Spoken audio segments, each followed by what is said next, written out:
شداد بن اوس رضی اللہ عنہ نے بیان کیا اور ان سے رسول اللہ صلی اللہ علیہ وسلم نے کہ سید الاستغفار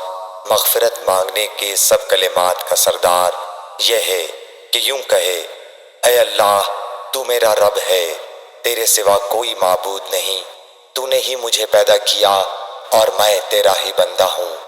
میں اپنے طاقت کے مطابق تجھ سے کیے ہوئے عہد اور وعدے پر قائم ہوں، ان بری حرکتوں کے عذاب سے جو میں نے کی ہیں تیری پناہ مانگتا ہوں، مجھ پر نعمتیں تیری ہیں اس کا اقرار کرتا ہوں، میری مغفرت کر دے کہ تیرے سوا اور کوئی بھی گناہ نہیں معاف کرتا۔ حضرت صلی اللہ علیہ وسلم نے فرمایا کہ جس نے اس دعا کے الفاظ پر یقین رکھتے ہوئے دل سے ان کو کہہ لیا